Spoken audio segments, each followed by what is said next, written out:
issues nga kana dito mga vitamins nga magod pa nila immune booster. Kaya kita magod sa atong physical health na anagit kay kana bitaw built-in nga usukol gyud unta ang atong lawas sa sakit. Apil na siya sa pag-create sa tao, pero tungod kay hina ang atong mga immune system, mauna nga malupigan ta sakit. Amen? Amen. O ang problema gyud kana ang sakit kana gitawag na karon og autoimmune disease. Kay grabe na gid na siya. Chronic disease na siya. Ano man, ang immune na gyud mo'y wala na. Dili na siya makatabang. Unya naa para ba sa sitwasyon ng lawas. So, muna ang sakit ni Chris Aquino, autoimmune disease na siya. Diba sa una, gwapa kay siya. Karon, gwapa na kayapon. Unay, mensahe nga kaning ato ang physical health, magka-wala gini, magka-lunos journey. Amen? Amen.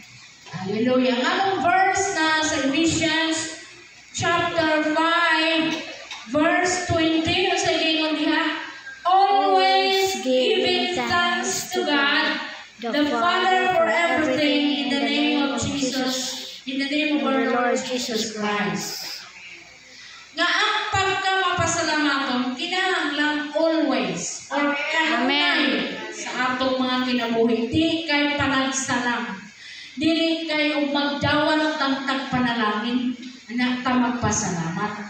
Matod pa sa unang Tesalonica 5:18 sa gingon diha, sa tanang butang, sa tanang sitwasyon, pagmapasalamaton kay kana mao'y kabubuton sa Ginoo.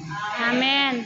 Sa atong kung sa atong sitwasyon lisod na ta mo pasalamat, wala na ta sa kabubuton sa Ginoo. Amen. Amen. Namato kita sa atong pagtulunan sa pagkamapasalamaton, ingon nga booster sa atong faith. Siguro mo utana mo nga pastor na maging ko'y pagtuo. Kaya basig wala pa dyan ko'y pagtuo, bisa gamay. Dili mahitabo nga wala kay pagtuo, kaya niabot magahi ka karon sa'yo. Sandi lang itong naulahi, basig katumoy, kulang-kulang itong pagtuo. Sandi lang kayo maabot ang pagtuo. Di ba? Kung atong pasahon na kay Sunan, diha sa Romans chapter 12, verses 3 and 6. Gisulti diha ni Pablo nga matag-usa nato nga anagintay measure or proportion of faith. So dili jud ka makaingon nga wala kay pagtuo. Kanang niabot ka dili pagtuo na. Amen. Kanang nimatakan sayo, galigong kag sayo bisag tugnaw kaayo ganina. Pagtuo na kay ano mo simba ko. Niligo ko sayo. Dili kay moadto ko sa Robinson, kung dili moadto ko simbahan. Sirado man ang Robinson para pastor. So, gingon dali.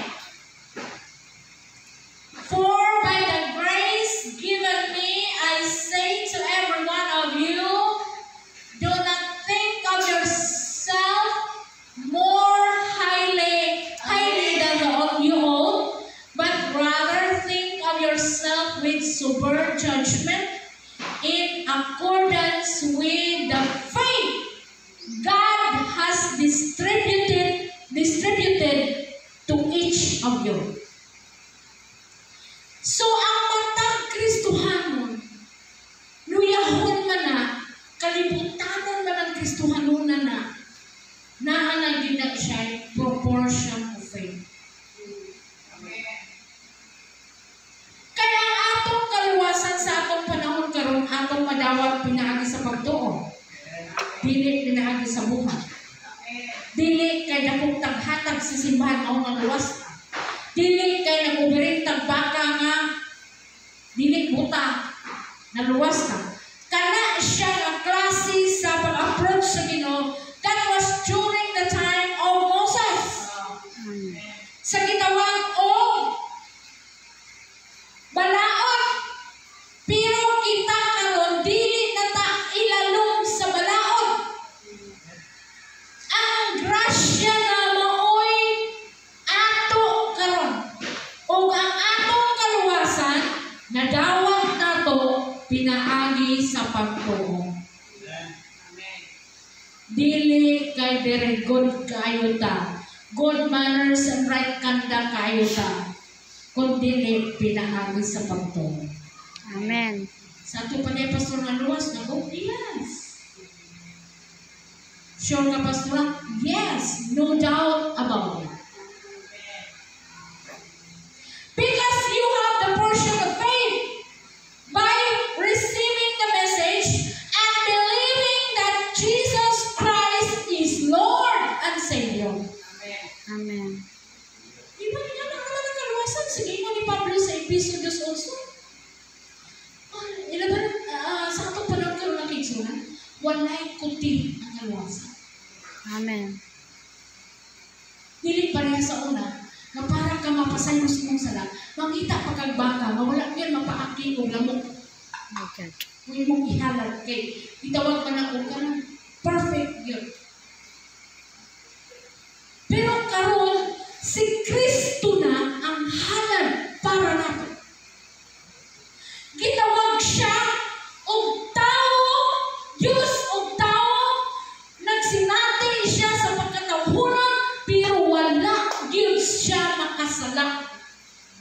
Mauna siya mo gitawag og perfect offering para nato. O ang atong buhaton, muto lamang kita sa iyang gibuhat sa cross nato, atong dawaton na sa atong personal nga kinabuhi, o mauna na ang atong kaluwasan. Amen. Kunya di ay pastora. Katong nidawat sa Ginoo niya, palahubog ra gihapon ang tubig. Naluwas po ito, pastora.